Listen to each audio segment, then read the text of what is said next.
Ilang sandali pa ay tutunog na ang cellphone ni Marco, pero hindi pa ngayon.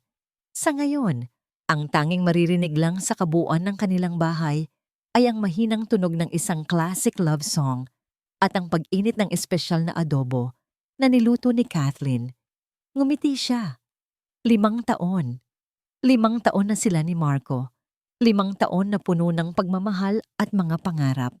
Ang gabing ito ay dapat maging perpekto.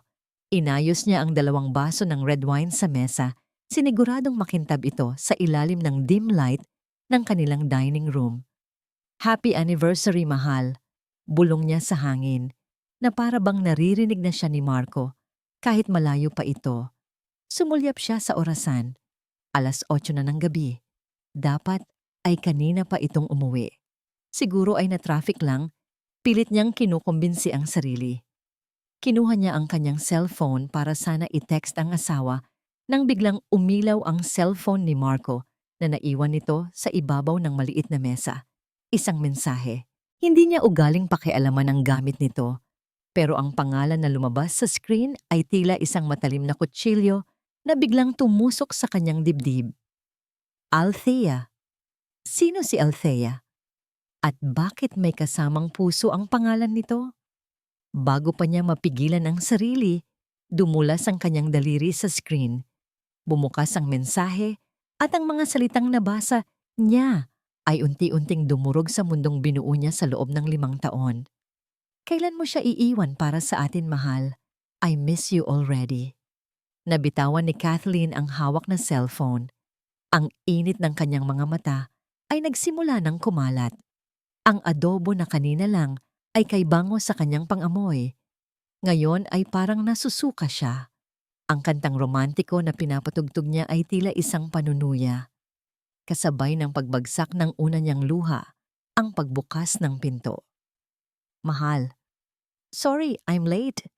Masayang bati ni Marco, may dalang isang maliit na bouquet ng bulaklak. Hindi siya makapagsalita. Nakatitig lang siya sa asawa, ang lalaking pinagkatiwalaan niya ng kanyang buong buhay. Ang ngiti ni Marco ay unti-unting nawala nang makita ang itsura sa mukha ni Kathleen. Hey! Anong problema?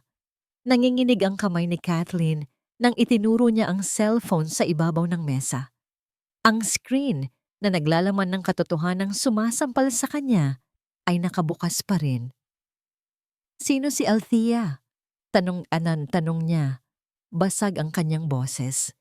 Napatingin si Marco sa cellphone at sa isang iglap nawala ang lahat ng kulay sa kanyang mukha. Ang pagkagulat ay mabilis na napalitan ng pagkairita. Bakit mo pinapakialaman ang cellphone ko, Kathleen? Sigaw niya. Ang depensa ang unang naging reaksyon. Wala kang karapatan. Karapatan? Tumawa si Kathleen, ngunit walang saya. Puno ng sakit. 5 taon, Marco. 5 taon akong naging asawa mo. Nagluto, naglaba, inalagaan ka, minahal ka, at wala akong karapatan na malaman kung sino ang babaeng gusto nang agawin ka sa akin. Ang mga luhang kanina pa niya pinipigilan ay sunod-sunod ng pumatak. Ang bawat patak ay tila may dalang alaala. Ang kanilang kasal, ang kanilang unang bahay, ang lahat ng pangako. Wala lang yun. Kaibigan ko lang. Mabilis na sagot ni Marco, hindi makatingin ng diretso sa kanyang mga mata. Kaibigan? Ulit ni Kathleen, nanginginig ang boses sa galit at pighati. Ang kaibigan ba ay nagsasabing, mahal? At nagtatanong kung kailan mo ako iiwan? Ganoon ba ang mga kaibigan mo, Marco? Hindi makasagot si Marco. Ang kanyang katahimikan ay ang pinakamasakit na kumpirmasyon. Sa gitna ng kanilang tensyonadong katahimikan, isang malakas na boses ang pumunit sa hangin. Ano na namang iskandalo ito? Si Doña Esmeralda, ang ina ni Marco.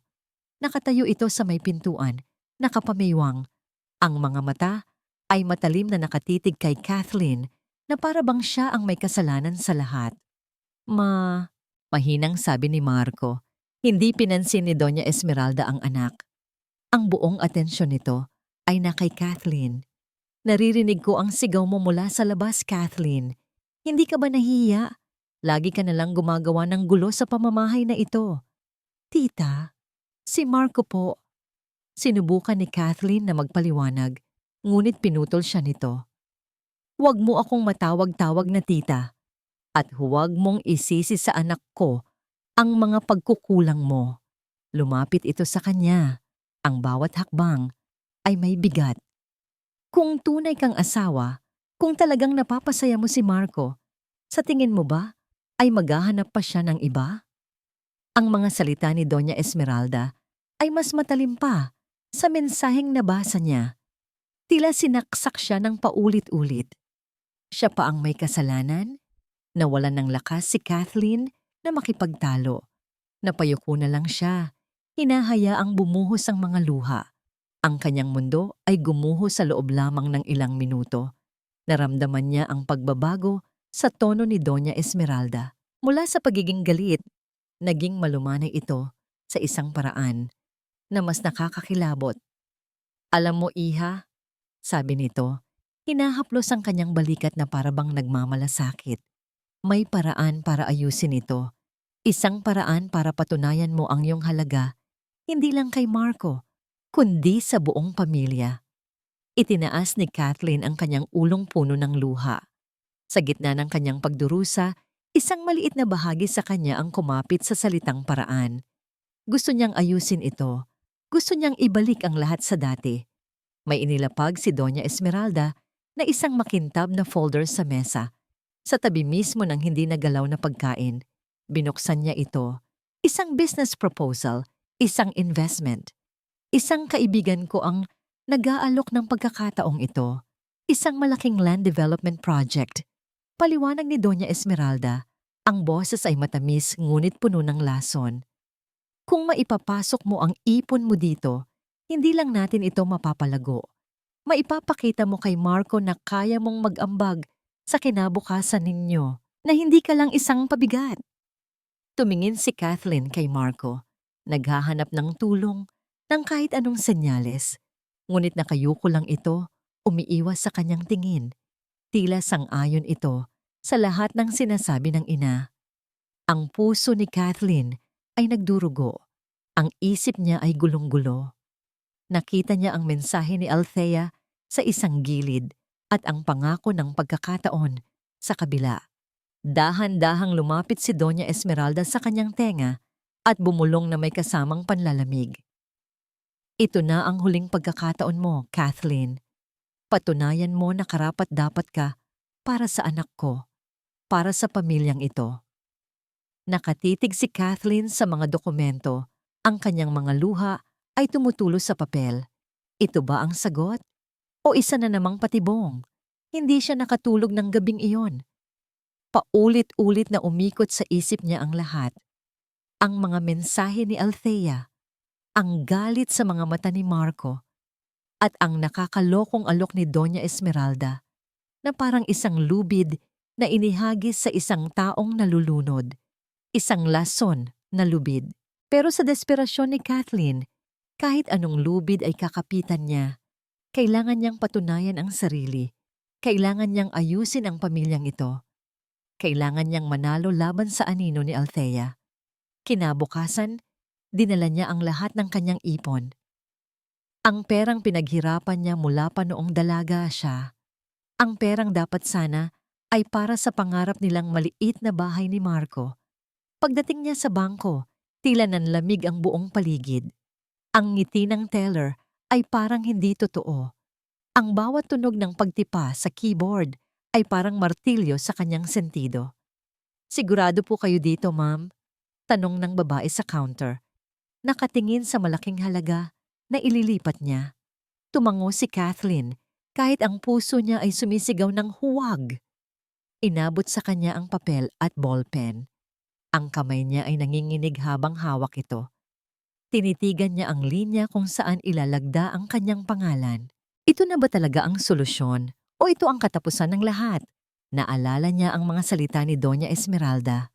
Patunayan mo na karapat-dapat ka. Pumikit siya ng mariin at mabilis na inilagda ang kanyang pangalan. Ang bawat kurba ng kanyang pirma ay tila isang paghiwa sa kanyang sariling pagkatao. Pagkatapos ng transaksyon, lumabas siya ng bangko na parang lumulutang. Gumaan ba ang pakiramdam niya? Hindi. Sa halip, pakiramdam niya ay may nawalang napakahalagang bagay sa kanya na hindi na maibabalik kailanman. Lumipas ang 2 araw. Walang tawag. Walang update. Sinubukan niyang tawagan ang numero ng investor na ibinigay sa kanya ni Doña Esmeralda.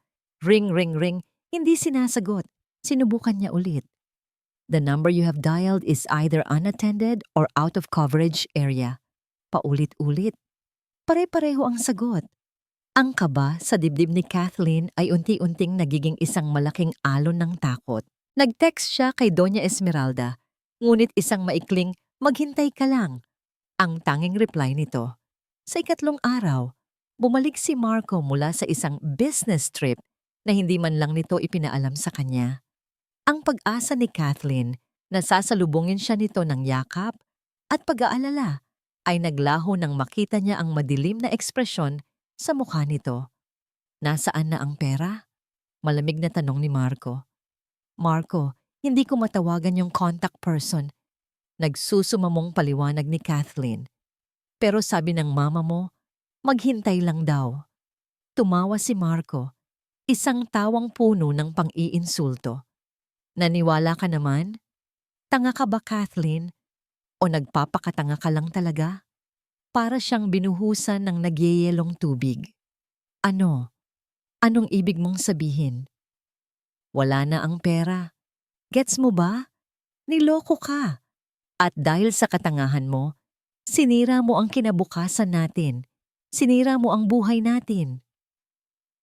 Ang bawat salita ay isang sampal. Hinanap niya ang bakas ng pagmamahal sa mga mata nito. Ang Marco na pinakasalan niya 5 taon na ang nakalipas. Pero wala siyang nakita, kundi galit at pagkasuklam. Marco, tulungan mo ako. Umiiyak na pakiusap niya. Hindi ko alam ang gagawin ko.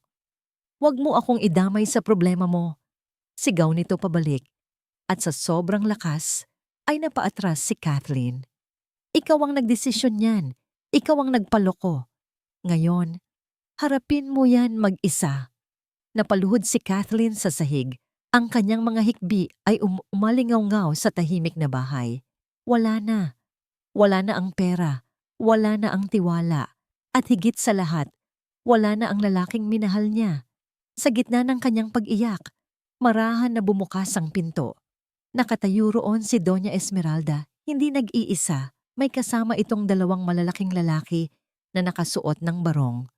Ang mukha ng biyanan niya ay kalmado, ngunit ang kanyang mga mata ay nagdiriwang. Isang nangiti ang dahan-dahang gumuhit sa kanyang mga labi. Isang nangiti ng tagumpay.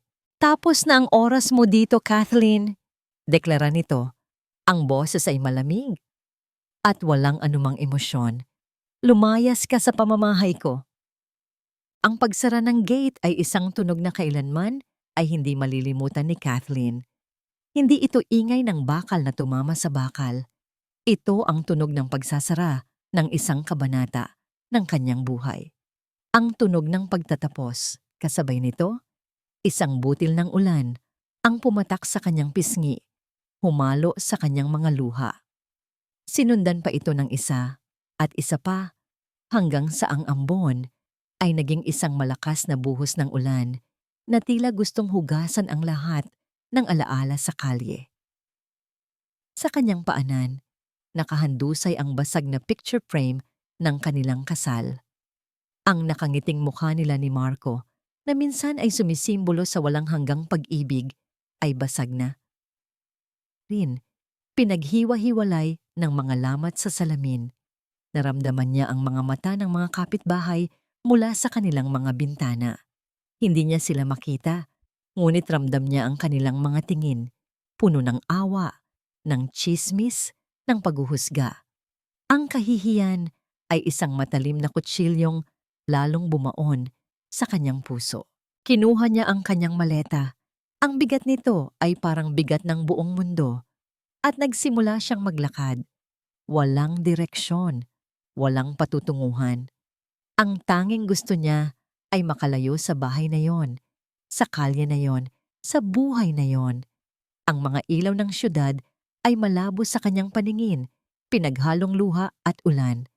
Ang mga busina ng sasakyan ay parang mga sigaw sa malayo. Sa kanyang isip, wala siyang ibang naririnig kundi ang mga salita ni Marco. Wala na akong asawang tanga at pabigat. Sino na siya ngayon? Hindi na siya si Mrs. De Villa. Ang pagiging asawa ni Marco, ang buong pagkatao niya sa loob ng 5 taon. Ngayong wala na yon.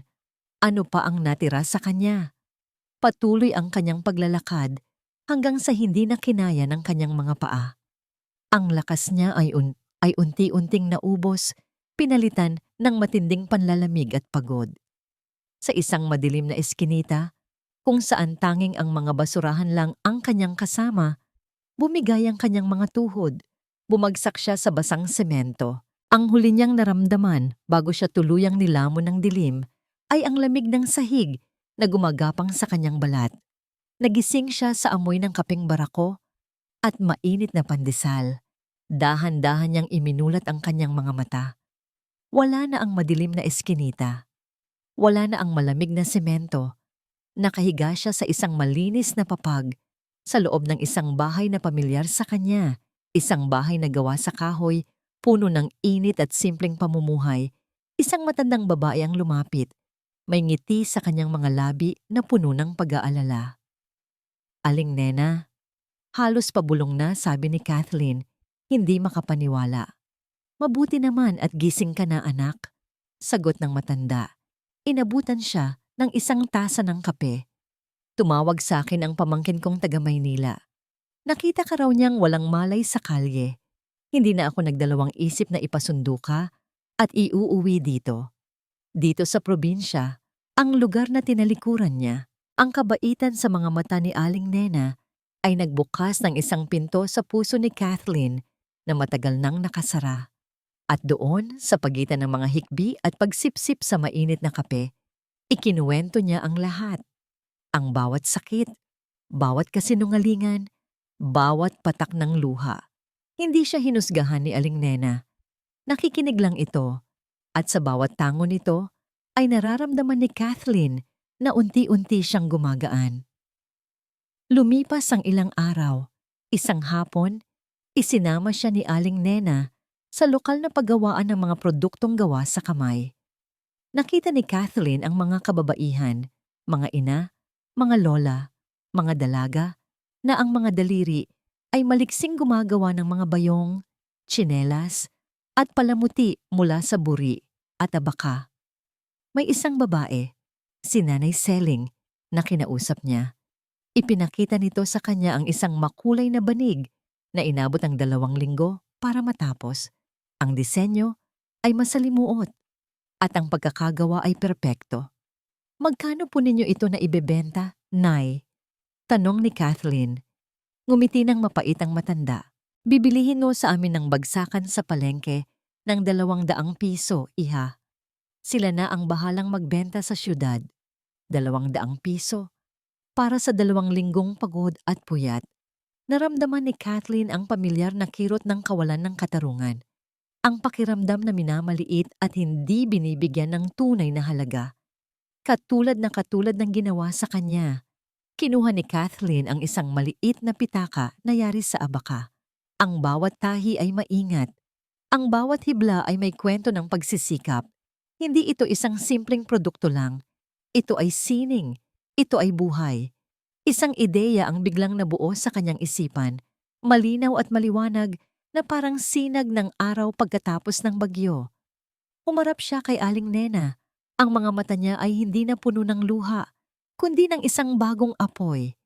Isang determinasyon na hindi niya kailanman naramdaman sa buong buhay niya. "Itinapon nila ako," bulong ni Kathleen, habang mahigpit na hawak ang pitaka. "Pero dito, sa sarili kong lupa, kasama ang mga taong tulad ko, dito ako muling tatayo."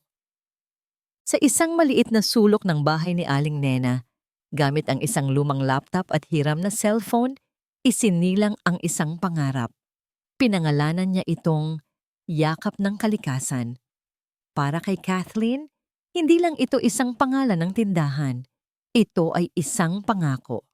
Ang bawat produkto, mula sa hinabing bayong ni Nanay Selling hanggang sa mga tsinelas na gawa sa abaka, ay isang yakap. Isang yakap ng pag-asa para sa mga manggagawang tulad niya at isang yakap ng kalidad at katutubong ganda para sa mga bibili nito. Gabi-gabi, habang tulog na ang buong baryo, tanging ang ilaw mula sa kanyang maliit na lamesa ang nananatiling gising. Pinag-aralan niya ang lahat. Paano kumuha ng magandang litrato ng produkto gamit lang ang cellphone? Paano magsulat ng deskripsyon na hindi lang nagbebenta, kundi nagkukwento? Hindi lang ito isang bag. Ito ang 2 linggong pag-asa ni Nanay Seling. Ang bawat hibla ay hinabi ng may panalangin para sa kanyang mga apo. Isinulat niya iyon at naramdaman niya ang katotohanan sa bawat salita. Lumipas ang 1 linggo. Walang benta. Tanging mga like lang mula sa mga kaibigan ni Aling Nena sa probinsya. Nagsimulang manlamig ang kanyang tiyan. Paano kung nagkamali siya? Paano kung tulad ng sabi ni Doña Esmeralda, isa talaga siyang talunan? Ang pagtatanim. Hindi agad namumunga kinabukasan, Kathleen. Sabi sa kanya ni Aling Nena, isang umaga. Habang nagkakape sila. Diligin mo lang araw-araw. Darating din ang ani.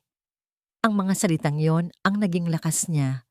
At isang gabi, habang malapit na siyang mawala ng pag-asa, isang tunog ang gumising sa kanyang diwa. Isang tunog na hindi pa niya naririnig dati mula sa cellphone. Isang notifikasyon, "You have one new order." Napahinto ang paghinga ni Kathleen. Tinitigan niya ang screen, binabasa ang mga salita ng paulit-ulit. Isang order. Isang babae mula sa Cebu ang bumili ng pitaka na gawa sa abaka. Ang unang benta niya. Isang ngiti ang unti-unting gumuhit sa kanyang mga labi at sinundan ito ng mga luhang hindi na niya napigilan. Ngunit hindi ito mga luha ng pighati. Ito ay mga luha ng tagumpay. Isang maliit, ngunit napakatamis na tagumpay. Ang isang order na yon ay nasundan pa ng isa at isa pa. Nagustuhan ng mga customer ang kalidad ng produkto at higit sa lahat, ang mga kwento sa likod nito. Isang araw, naglakas loob siyang gawin ang isang bagay na kinatatakutan niya. Ang mag-live stream. Sa harap ng cellphone na nakapatong sa isang tumpok ng libro, nagsimula siyang magsalita. Nanginginig ang kanyang mga kamay. Nanunuyo ang kanyang lalamunan. Ang mga unang salita niya ay halos pabulong. Magandang gabi po. Ako po si Kathleen at ito po ang yakap ng kalikasan. Ipinakita niya ang isang makulay na banig. Sa halip na sabihin ang presyo, ikinuwento niya si Nanay Selling. Ikinuwento niya ang mga pangarap nito para sa mga apo nito na makapagtapos ng pag-aaral. Ikinuwento niya kung paano ang bawat hibla ng banig na iyon ay simbolo ng pagmamahal ng isang lola. Hindi niya namalayan, habang nagsasalita siya, nawala ang kanyang kaba. Napalitan ito ng sinseridad. At napansin yon ng mga nanonood. Nagsimulang pumasok ang mga komento. Grabe, ang ganda ng kwento. Ramdam ko ang puso sa bawat produkto. Nakaka-inspire ka, Ate Kathleen. Saan po o-order? Gusto ko niyan para sa nanay ko. Ang kanyang puso ay tila lumaki sa tuwa. Nakikita siya ng mga tao, naririnig siya, at nagustuhan nila kung sino siya. Hindi bilang asawa ni Marco, kundi bilang si Kathleen, ang tagapagsalita ng mga pangarap ng kanyang mga kababayan. Ang gabing iyon ay naging isang malaking tagumpay. Maraming nabenta, pero ang pinakamahalaga, naramdaman ni Kathleen na muli siyang nabuo. Bago niya tapusin ang live stream, isang malaking order ang biglang pumasok. 100 mga bayong at banig, ang pinakamalaki niyang benta. Ang kanyang tuwa ay walang pagsidlan hanggang sa makita niya ang mga detalye. Ang pangalan ng umorder, Anonymous. Ang address ng padadalhan, isang napakagarang kondominium sa Makati. Isang lugar na alam niyang tirahan ng mga mayayaman, mga taong tulad ng pamilya ni Marco. Biglang nanlamig ang kanyang mga kamay. isang malaking biyaya. Pero bakit may kasama itong kaba? Ang akala ni Marco ay nakuha na niya ang lahat. Nakuha niya ang kalayaan. Nakuha niya ang babaeng maganda at kapana-panabik. Ang buhay na walang sermon, walang drama, walang asawang laging nagtatanong kung nasaan siya. Pero habang binubuksan niya ang pinto ng kanilang condominium unit, isang malamig na hangin ang sumalubong sa kanya. Hindi ito ang lamig ng aircon. Ito ang lamig ng isang lugar na walang init ng tahanan. Mga paper bag mula sa mamahaling brand ang nakakalat sa sahig. Isang kahon ng pizza ang nakabukas pa sa mesa. May ilang piraso na natuyo na. Walang mainit na pagkain na naghihintay. Walang malambing na ngiting sasalubong. Nakita niya si Althea sa sofa, abala sa kanyang cellphone. Ang daliri ay mabilis na nag-i-scroll. "Hi babe," sabi ni Althea. Hindi man lang inaalis ang tingin sa screen.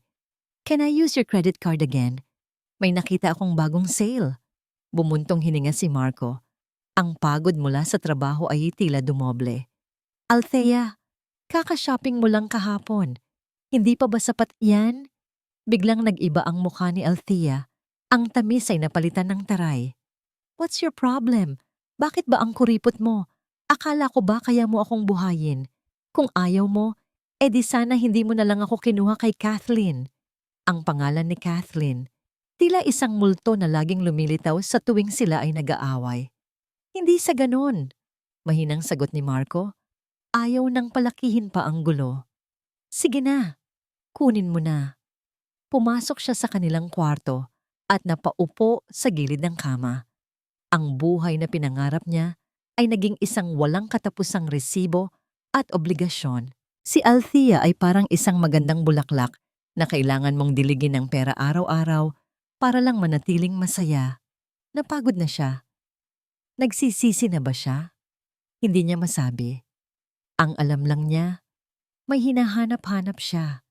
Kinuha niya ang kanyang cellphone at nagsimulang mag-scroll ng walang gana. Isang paraan para takasan ang ingay sa kanyang isip. At doon, sa gitna ng mga litrato ng pagkain at memes, isang video ang lumabas sa kanyang feed. Yakap ng Kalikasan is now live. Isang pamilyar na mukha ang sumalubong sa kanya. Pero may kakaiba. Si Kathleen. Ngunit hindi ang Kathleen na kilala niya. Ang Kathleen sa screen ay nakangiti. Ang mga mata nito ay may kislap.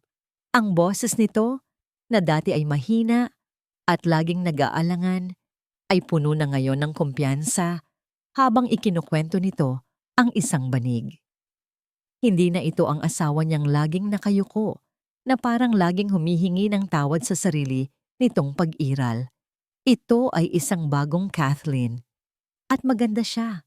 Mas maganda pa kaysa dati. Napanood niya ang buong live stream. Narinig niya ang mga papuri mula sa mga manonood. Nakita niya ang pagpasok ng mga order. Isang kirot ang biglang kumurot sa kanyang dibdib. Isang halo ng paghanga, inggit, at isang emosyon na hindi niya matukoy. Nang matapos ang video, nagpatuloy siya sa pag-scroll sa page. Nakita niya ang mga litrato ng mga produkto, mga kwento ng mga manggagawa. Nakita niya ang mga litrato ni Kathleen kasama si Aling Nena at ang mga tagahabi. Masayang nakangiti. Masaya siya. Masaya siya nang wala si Marco. Ang katotohanan yon ay isang sampal na mas malakas pa kaysa sa mga sigaw ni Althea. Binuksan niya ang gallery ng kanyang cellphone at hinanap ang isang lumang folder. Mga litrato nila ni Kathleen. Ang kanilang kasal. Ang kanilang unang out-of-town trip sa Baguio. Mga ngiting totoo at hindi pilit. Isang matinding panghihinayang ang bumalot sa kanya.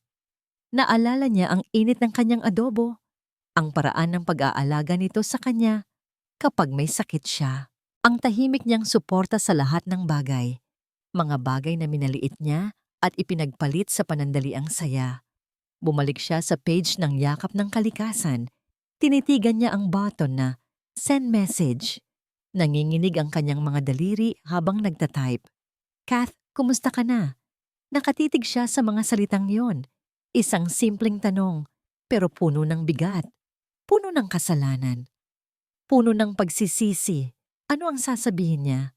Na nagsisisi na siya? Na namimiss niya ito? Na ang buhay niya ngayon ay isang magandang kasinungalingan? Hindi niya kaya. Dahan-dahan niyang binura ang bawat letra hanggang sa muling naging blanco ang message box. Isinara niya ang cellphone, ngunit sa kanyang isip, ang multo ng nakangiting mukha ni Kathleen ay hindi na mawala. Ang mga sumunod na linggo ay parang isang panaginip para kay Kathleen. Ang yakap ng kalikasan ay hindi na lang isang maliit na online page. Ito ay naging isang usap-usapan. Ang kwento ng isang babaeng bumangon mula sa pagkalugmok para itaguyod ang gawang lokal ay nakarating sa iba't ibang tao. Isang araw, nakatanggap siya ng isang email na halos ikinagulat niya. Isang sikat na lifestyle blogger, si Pinay Finds, ay gustong i-feature ang kanyang brand. Walang bayad. Humanga raw ito sa kanyang kwento at sa kalidad ng mga produkto. Para kay Kathleen at sa mga manggagawa sa baryo, ito ay parang panalo sa loto. Ang article ay inilabas makalipas ang isang linggo at ang epekto nito ay agaran. Dumagsa ang mga order, mas marami pa kaysa sa kaya nilang gawin. Kinailangan na nilang kumuha pa ng karagdagang mga tagahabi. Sa kauna-unahang pagkakataon, nakapagbigay si Kathleen ng malaking sahod sa mga kasama niya. Ang ngiti sa mukha ni Nanay Selling habang binibilang ang perang sapat na para sa pag-aaral ng kanyang apo ay isang premyong hindi matutumbasan ng kahit anong yaman. Nang gabing iyon, habang nagpapahinga, binuksan ni Kathleen ang blog post para basahin ito muli. Binasa niya ang bawat papuri. Tinitigan niya ang magagandang litrato ng kanilang mga produkto. Sa dulo ng article, may gallery ng mga litrato mula sa isang charity bazaar na dinaluhan ng blogger kamakailan, isang event para sa mga mayayaman at sosyal. Masaya niyang tinitingnan ang mga larawan hanggang sa isang litrato ang nakakuha ng kanyang atensyon. Sa likod ng blogger, sa isang sulok, may dalawang taong nag-uusap. May kung anong kumurot sa kanyang dibdib, isang pamilyar na pakiramdam. Ipininch niya ang screen para i-zoom in ang larawan. Medyo malabo, pero sapat para makilala niya ang babae. Ang buhok, ang tindig, ang mamahaling damit. Si Althea. Biglang bumalik ang sakit, ngunit mabilis niya itong iwinaksi. Hindi na siya magpapaapekto dito. Ibabalik na sana niya sa dati ang screen nang mapansin niya ang lalaking kausap ni Althea. Nakatalikod ito ng bahagya, ngunit nang lumingon ito, nang kaunti parang ngumiti. Tila huminto ang pag-ikot ng mundo ni Kathleen. Ang ngiting iyon. Ang peklat sa gilid ng kanyang kanang kilay. Ang paraan ng paghawak niya sa baso ng champagne. Kilala niya ang lalaking iyon. Hinalungkat niya ang kanyang lumang wallet at mula sa isang tagong bulsa, kinuha niya ang isang business card na matagal na niyang kinalimutan. Ang business card na ibinigay sa kanya ni Doña Esmeralda. Ang pangalan at litrato ng investor na naglaho kasama ang lahat ng kanyang ipon. Inilapit niya ang cellphone sa tabi ng business card. Walang duda. Iisa lang sila. Si Althea at ang lalaking nanloko sa kanya ay magkakilala. Hindi lang sila magkakilala. Base sa litrato, sa paraan ng kanilang pag-uusap, sila ay komportable sa isa't isa. Sila ay magkakakampi. Ang hangin sa silid ay tila naubos. Hindi siya makahinga. Ang mga piraso ng palaisipan ay isa-isang nagkabit sa kanyang isipan. Bumubuo ng isang larawan na napakasakit tingnan. Ang biglaang paglitaw ni Althea. Ang magandang alok ni Doña Esmeralda. Sa mismong gabi na nalaman niya ang tungkol sa panloloko. Ang peking galit ni Marco nang malaman niyang nawala ang pera. Ang perpektong tiyempo ng lahat. Napahawak si Kathleen sa kanyang bibig, pinipigilan ng isang sigaw na gustong kumawala. Ang kanyang mga tuhod ay nanghina at napaupo siya sa sahig. Hindi ito pagnanakaw lang. Hindi ito simpleng panloloko. Ito ay isang sabwatan, isang plano, isang bitag na maingat na inilatag para sa kanya. At siya, sa kanyang pagkabulag at desperasyon, ay dire-diretsong pumasok dito. Ginamit nila ang kanyang sakit. Ginamit nila ang kanyang pagmamahal. Ginamit nila ang kanyang pagnanais na ayusin ang lahat para sirain siya ng tuluyan. Ang luhang nagsimulang pumatak sa kanyang mga mata ay hindi na luha ng pighati. Ibang-iba ito sa mga luhang ibinuhos niya noong gabing pinalayas siya. Ito ay luha ng matinding galit, isang malamig at nanunuot na galit na gumapang sa bawat ugat ng kanyang katawan. Ang Kathleen na umiiyak at nagmamakaawa ay namatay na noong gabing iyon. Ang babaeng nakaupo ngayon sa sahig, nakatingin sa litrato, sa screen ng cellphone, ay ibang-iba na. Tinitigan niya ang nagtatawa ng mukha ni Althea at ng lalaking iyon. Tinitigan niya ang anino na nagkukubli sa likod ng magandang litrato. Hindi na siya ang biktima. Hindi lang ito pagnanakaw. Bulong niya sa katahimikan ng gabi. Ang bawat salita ay may bigat ng isang sumpa. Ito ay isang sabwatan. At ngayon, alam na niya kung sino ang kanyang mga kalaban. Ang umagang yon ay nagsimula sa pag-asa. Nagising si Kathleen na may ngiti sa labi. Hawak ang isang listahan ng mga bagong order na kailangan nilang ihanda. Ang tagumpay ng yakap ng kalikasan ay tagumpay ng buong baryo. Habang nagtitimpla ng kape, binuksan niya ang kanyang laptop para i-check ang kanilang page. Isang ritual na nagbibigay sa kanya ng tuwa tuwing umaga. Pero ang sumalubong sa kanya ay hindi ang karaniwang mga positibong komento at mga tanong tungkol sa produkto. Isang pader ng galit. Manloloko! Ibalik mo ang pera ko! Ang kapal ng mukha mong gamitin ang mga mahihirap para sa sarili mong interes. Warning! May lason ang mga materyales na ginagamit nila. Nagkaroon ng rashes ang anak ko. #cancel yakap ang kalikasan na bitawan ni Kathleen ang kanyang tasa. Mabuti na lang at sa lamesa ito bumagsak at hindi sa sahig. Ang init ng kapeng tumapon sa kanyang kamay ay hindi niya naramdaman. Mas mainit ang apoy na biglang nagliyab sa kanyang dibdib. Sunod-sunod, daan-daan. Mga komento mula sa mga account na walang litrato, mga pangalang halatang peke. Isang organisadong pag-atake. Bago pa man niya maintindihan ang lahat, tumunog ang kanyang cellphone. Isang kliyente mula sa Maynila na regular na umorder. Kathleen, nakita ko ang mga post online. Totoo ba? Nag-aalangang tanong nito. Pasensya na, pero kailangan ko munang i-cancel ang bulk order ko. Hindi ko pwedeng isugal ang pangalan ng shop ko. Hindi pa man siya nakakasagot, isa na namang tawag ang pumasok. Isang partner reseller. Pagkatapos nito, isa pang kliyente. Ang kanyang cellphone ay walang tigil sa pagtunog. Bawat ring ay tila isang paghatol sa kanyang pinaghirapan. Sa gitna ng kaguluhan, isang notifikasyon ang lumitaw sa kanyang screen. Althea Gomez is now live. Nanginginig ang kanyang mga kamay habang pinipindot ito. Bumungad sa kanya ang mukha ni Althea, umiiyak-iyak sa harap ng kamera. Ipinakita nito ang kanyang braso na may mga mapupulang pantal, halatang-halatang makeup. Pero para sa mga hindi nakakaalam, ito ay mukhang totoo. Hindi ko po sana gagawin to, humihikbing sabi ni Althea. Nagtiwala po ako sa yakap ng kalikasan. Gusto ko lang naman pong suportahan ang local products. Pero tingnan niyo po ang ginawa nito sa balat ko.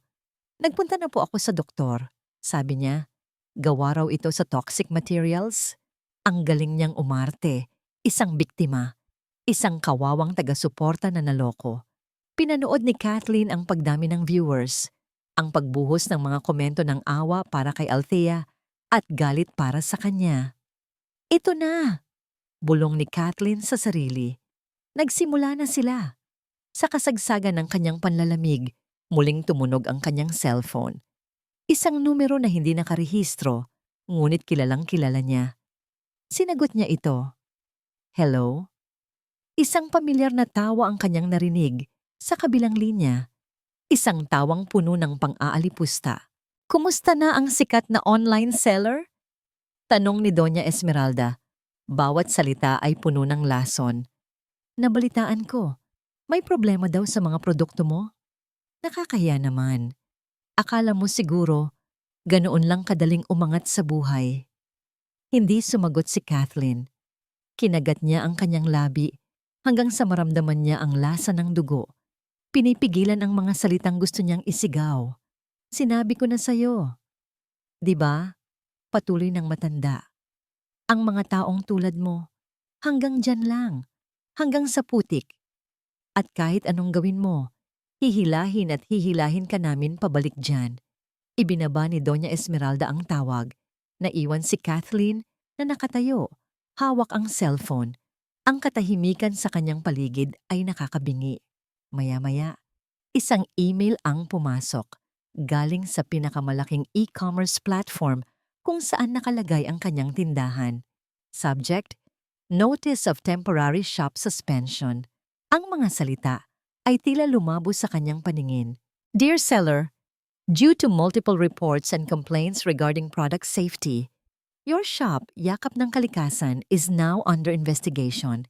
Your account will be temporarily suspended until further notice. Suspendido ang kastilyong buhangin na kanyang itinayo, ang pangarap na kanyang binuo mula sa mga abo. Sa isang iglap, tinangay ng isang alon ng kasinungalingan. Ang balita ay kumalat sa baryo na parang apoy sa tuyong damuhan. Ang dating paghanga sa mga mata ng kanyang mga kababayan ay napalitan ng pag-aalala at pagdududa. Ang mga tagahabi na dati ay masayang nagtatrabaho ay ngayoy tahimik at balisa. Paano na ang kanilang mga order? Paano na ang kanilang kabuhayan? Sinubukan ni Kathleen na maging matatag sa harap nila. Huwag po kayong mag-alala, sabi niya, kahit ang sarili niyang boses ay nanginginig. Aayusin po natin ito. Patutunayan po natin na malinis ang ating mga produkto at ang ating hangarin. Ngunit sa loob-loob niya, hindi niya alam kung paano. Paano siya lalaban sa isang kalaban na kayang magbayad para sirain siya? Paano niya ibabalik ang tiwala na sinunog ng mga kasinungalingan? Gabi-gabi, mag-isa niyang sinasagot ang bawat reklamo. Nagpo-post ng mga sertipikasyon mula sa mga supplier ng materyales. Ngunit ang kanyang mga ebidensya ay natatabunan lang ng mas maraming pekeng testimonya. Pakiramdam niya ay sumisigaw siya sa gitna ng isang bagyo, ngunit walang nakakarinig. Isang gabi, habang nakaupo siya sa labas ng bahay ni Aling Nena, nakatingin sa mga bituin na tila napakalayo, isang anino ang tumigil sa kanyang harapan. Kath? Napatingala siya. Sa dilim, dahan-dahang nabuo ang isang figura na hindi na niya inaasahang makikita pa. Si Marco. Nakatayo siya doon, mukhang pagod at mas payat kaysa dati. Ang mga mamahalin niyang damit ay lukot, at ang kanyang mga mata ay may bakas ng kalungkutan. Anong ginagawa mo dito? Malamig na tanong ni Kathleen. Agad na itinayo ang pader sa paligid ng kanyang puso. Nabalitaan ko ang nangyari, sabi ni Marco. Ang boses ay puno ng pagsisisi. Kath, maniwala ka sa akin. Wala akong kinalaman dyan. Hiwalay na kami ni Althea. Nakita ko na ang tunay niyang kulay. Isa siyang demonyo. Hindi umimik si Kathleen. Pinakiramdaman niya ang bawat salita. Hinahanap ang lason sa likod nito. Umalis ako sa bahay. Patuloy ni Marco. Umupo sa tabi niya. Ngunit may distansya. Nalaman ko kung gaano ako naging gago. Kung gaano kalaking bagay ang sinayang ko. Kath, patawarin mo ako. Ang mga salitang matagal na niyang gustong marinig ay sa wakas ay nandito na. Ngunit bakit parang wala na itong epekto? Nandito ako para tulungan ka, sabi ni Marco. May pera pa ako. Pwede nating gamitin para iangat ulit ang negosyo mo. Magsimula tayo ulit, tayong dalawa. Ang alok, ang pamilyar na tunog ng isang solusyon. Sa isang saglit, sa gitna ng kanyang pagod at kawalan ng pag-asa, natukso si Kathleen. Naalala niya ang mga masasayang araw. Ang pakiramdam na may kasama, may karamay. Ang pagod niyang puso ay naghahanap ng pahinga. Halos bumigay na siya. Wala kang kasalanan sa nangyari sa akin, Kath. Dagdag pa ni Marco, ang boses ay puno ng sinseridad. Hindi ko dapat hinayaan na pakinggan mo si Mama. Hindi ko dapat hinayaan na ilagay mo ang pera mo sa walang kwentang lupa na yon. Tumigil ang mundo ni Kathleen sa walang kwentang lupa na yon. Napatingin siya kay Marco. Ang kanyang mga mata na kanina ay malambot ay biglang naging matalas na parang salamin. Anong sinabi mo? Tanong niya. Ang boses ay kalmado, ngunit may pahiwatig ng panganib. Ang sabi ko, yung lupa. Nauutal na sagot ni Marco. Napansin ang biglang pagbabago sa kanya. Paano mo nalaman na lupa ang investment na yon, Marco? Biglang natigilan si Marco. Ang kulay sa kanyang muka ay dahan-dahang nawala. Nag-isip siya ng isasagot, ngunit huli na ang lahat. Hindi ko kailanman sinabi sa'yo, o kahit kanino, na isang land development project ang pinasok ko. Dahan-dahang sabi ni Kathleen, tumatayo.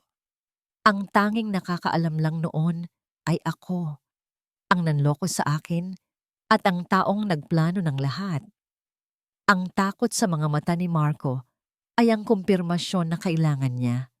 Hindi lang siya kasabwat, siya ay bahagi ng plano mula pa sa simula. Ang pagpunta niya dito, ang pag-aalok ng tulong, ang pakikipaghiwalay kay Althea, lahat ay isang malaking palabas. Isa na namang bitag. Isang tawa ang kumawala sa mga labi ni Kathleen. Isang tawang hindi niya alam na kaya niyang gawin. Isang tawang mapait, puno ng sakit. Ngunit sa ilalim nito ay may bagong tuklas na lakas. Ang huling hibla ng pag-ibig at awa na natitira sa puso niya para sa lalaking ito ay biglang naputol. Tumingin siya ng diretso sa mga mata ng dating asawa at sa unang pagkakataon, hindi na niya nakita ang lalaking minahal niya. Ang nakita niya ay isang duwag, isang estranghero. Alam mo kung ano ang tungkol sa lupang yon, Marco? Tanong niya. Ang boses ay malamig na parang yelo. Ang takot sa mukha ni Marco ay hindi maitago. Pagkatapos ng gabing iyon, may nagbago kay Kathleen.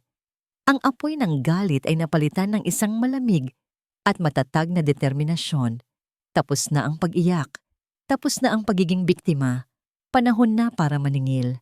Ginamit niya ang natitira niyang pera hindi para subukang ibalik ang kanyang nasirang reputasyon online, kundi para sa isang bagay na mas mahalaga, ang katotohanan. Kumuha siya ng isang batang pro bono lawyer na narinig ang kanyang kwento at naniwala sa kanya. Magkasama, dahan-dahan nilang binuo ang kaso. Isang linggo ang lumipas. Nagpadala si Kathleen ng isang simpleng text message sa 3 tao.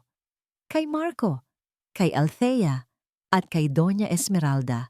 Gusto kong makipag-areglo. Magkita tayo sa La Vista Restaurant Sabado, 12:00 ng tanghali. Kung hindi kayo dumating, itutuloy ko ang kaso. Ang La Vista ay isang mamahaling restaurant na madalas puntahan ng mga mayayaman. Isang lugar kung saan mahalaga ang reputasyon. Alam niyang darating sila, kampante na kaya nilang bilhin ang kanyang katahimikan. Dumating si Kathleen ng maaga, suot ang isang simpleng pulang bestida. Hindi ito marangya, ngunit nagbibigay ito ng kulay ng katapangan. Umupo siya sa isang lamesa sa pribadong bahagi ng restaurant. Unang dumating si Doña Esmeralda at Althea. Parehong nakataas ang noo, na para bang sila ang naagrabyado. Sunod na pumasok si Marco, nakayuko, hindi makatingin ng diretsyo. Mabuti naman at nag-isip ka ng tama. Bungad ni Doña Esmeralda, umupo na parang reyna. Magkano ang kailangan mo para manahimik at mawala na ng tuluyan? Ngumiti si Kathleen, isang ngiting hindi umabot sa kanyang mga mata. Hindi pera ang gusto ko, Doña Esmeralda. Kasabay ng kanyang pagsasalita, bumukas ang pinto ng pribadong silid. Pumasok ang lifestyle blogger na si Pinay Finds, kasama ang isang reporter mula sa isang online news outlet. Parehong nakabukas ang recorder ng kanilang mga cellphone. Biglang natigilan ang tatlo. Ang kumpiyansa sa mukha ni Doña Esmeralda ay napalitan ng pagkagulat. Ano ang ibig sabihin nito? Sigaw niya. Ito ang areglo ko, kalmadong sabi ni Kathleen. Ang katotohanan. Inilapag niya sa mesa ang isang folder. Sa loob nito ay ang lahat. Isang kopya ng litrato mula sa bazar kung saan magkasama si Althea at ang pekeng investor. Isang background check sa lalaki na nagpapakitang may dati na itong mga kaso ng estafa. At ang pinakamatindi sa lahat, Marco, tawag ni Kathleen. Ang boses ay malumanay, ngunit mabigat. Naalala mo ba ang pag-uusap natin noong 1 linggo? Noong umamin ka sa akin, namilog ang mga mata ni Marco. Inilabas ni Kathleen ang kanyang cellphone at pinindot ang play. Ang boses ni Marco, nanginginig at puno ng pagsisisi, ay umalingaw-ngaw sa silid. Malinaw na maririnig ang kanyang pag-amin tungkol sa walang kwentang lupa. Isang ebidensya na nagpapatunay na alam niya ang tungkol sa plano bago pa man ito mangyari. Traitor ka! Sigaw ni Althea kay Marco, tuluyan nang nawala ang kanyang pagkukunwari. Ikaw ang may kasalanan nito. Ikaw ang nag-isip ng lahat. Ganting sigaw ni Marco. Manahimik kayong dalawa. Dagundong ng boses ni Doña Esmeralda, ang kanyang mukha ay namumutla na. Ito ay isang setup. Binayaran mo sila, Kathleen. Ngunit huli na. Ang lahat ay nai-record na. Ang gulat, ang pag-amin, ang pagtuturuan. Ang maskara ng perpektong pamilya ay tuluyan ng gumuho. Hinarap ni Kathleen ang blogger at ang reporter. Sinira nila ang buhay ko. Sinira nila ang negosyo ko. At sinubukan nilang sirain ang kabuhayan ng mga inosenteng tao sa aming probinsya. Hindi ako pumayag na manalo sila. Ang dating manugang na laging nakayuko ay nakatayo na ngayon sa kanilang harapan. Matatag, hindi natitinag, at hawak ang kapangyarihan ng katotohanan. Sa gitna ng kaguluhan, habang ang mga reporter ay nagsisimula nang magtanong, lumuhod si Marco sa harap ni Kathleen. Kath, patawarin mo ako, please. Umiiyak na pakiusap niya. Bigyan mo ako ng isa pang pagkakataon. Itatama ko ang lahat. Magsimula tayo ulit. Ang buong silid ay natahimik, naghihintay sa kanyang sagot. Lahat ng mata ay nakatuon sa kanya. Tumingin si Kathleen sa lalaking minsan niyang minahal ng buong puso. Hindi galit ang nakita niya sa kanyang mga mata. Hindi rin pag-ibig. Awa. Awa para sa isang lalaking nawala sa sarili nitong karuwagan. Tumayo ka, Marco, sabi niya. Ang boses ay mahinahon, ngunit pinal. Ang kanyang susunod na sasabihin ang magiging huling hatol, hindi lang para kay Marco, kundi para na rin sa sarili niyang kalayaan. Nakatitig ang lahat kay Kathleen. Ang katahimikan sa silid ay halos mababasag. Si Marco ay nakaluhod pa rin. Ang kanyang mga mata ay puno ng desperadong pag-asa. Huminga ng malalim si Kathleen. Pinapakalma ang kanyang puso. Tumingin siya ng diretso kay Marco. Pinapatawad kita, sabi niya, at isang buntong hininga ng ginhawa ang kumawala kay Marco. Ngunit hindi pa siya tapos. Pinapatawad kita, Marco. Ulit niya, mas malinaw at mas matatag. Hindi dahil karapat-dapat ka, kundi dahil karapat-dapat ako. Karapat-dapat ako sa kapayapaan. Karapat-dapat akong makalaya mula sa galit at sakit na dulot mo. Ang pag-asa sa mukha ni Marco ay dahan-dahang napalitan ng pagkaunawa. Pero ang pagpapatawad ay hindi nangangahulugan ng paglimot, dagdag ni Kathleen. At lalong hindi ito nangangahulugan ng pagbabalik. Tapos na tayo, Marco. Matagal na. At kailangan mo nang harapin ang mga resulta ng iyong mga ginawa. Tumayo siya at tumingin kina Doña Esmeralda at Althea, na kapwa hindi makapaniwala sa kanilang nasasaksihan. At para sa inyong dalawa, bahala na ang batas at ang karma. Pagkasabi noon, tumalikod si Kathleen. Bawat hakbang palayo sa kanila ay isang hakbang patungo sa kanyang kalayaan. Hindi na niya kailangang lumingon pa. Alam niyang tapos na ang lahat. Ang balita ay sumabog online. Ang kwento ng yakap ng kalikasan ay naging viral, ngunit sa pagkakataong ito ay kwento ng katatagan laban sa panloloko. Dumagsa ang suporta mula sa buong bansa. Ang e-commerce platform ay agad na nag-issue ng public apology at ibinalik ang kanyang online store na may kasama pang special promotion. Ang pamilya De Villa ay gumuho. Ang kanilang reputasyon ay naging abo. Si Althea ay kinasuhan at si Marco ay napilitang tumestigo laban sa sarili niyang ina. Ang lahat ng pinaghirapan ni Doña Esmeralda na itayo gamit ang pera at panlilinlang ay nawala sa isang iglap. Makalipas ang ilang buwan, ang yakap ng kalikasan ay hindi na lang isang maliit na negosyo. Ito ay naging isang ganap na social enterprise. Nagbukas si Kathleen ng isang malaking paggawaan sa kanilang probinsya, nagbibigay ng trabaho hindi lang sa mga tagahabi, kundi pati na rin sa ibang mga kababaihan na nawalan ng pag-asa. Isang hapon, nakatayo si Kathleen sa isang burol, tanaw ang lupang agrikultural na kabibili lang niya. Dito niya itatayo ang bagong paggawaan, mas malaki, mas moderno, at solar-powered. Ang simoy ng hangin ay sariwa, at ang huni ng mga ibon ang tanging musika sa kanyang paligid. Hindi na siya ang babaeng umiiyak sa gitna ng ulan. Hindi na siya ang asawang nagmamakaawa para sa pagmamahal. Siya na si Kathleen, isang negosyante, isang leader, isang babaeng buo. Ang tagumpay niya ay hindi ang pagbagsak ng mga De Villa. Iyon ay resulta lang. Ang tunay niyang tagumpay ay ang paghahanap sa kanyang sarili sa gitna ng pagkasira. Ang pagpapatunay na ang kanyang halaga ay hindi nakadepende sa apelyido ng isang lalaki o sa opinyon ng ibang tao. Kinuha niya ang kanyang cellphone, hindi para mag-check ng benta, kundi para tingnan ang isang mensahe. Handa ka na ba para sa susunod nating proyekto, Ma'am Kathleen? Galing ito kay Engineer David, isang binatang consultant na tumulong sa kanya sa pagpaplano ng bagong paggawaan. Isang taong hinangaan, hindi lang ang kanyang negosyo, kundi pati na rin ang kanyang katatagan. Ngumiti si Kathleen, isang ngiting totoo, payapa, at puno ng pag-asa para sa hinaharap. Nag-type siya ng kanyang sagot. Handang-handa na. Inilagay niya ang cellphone sa kanyang bulsa at huminga ng malalim.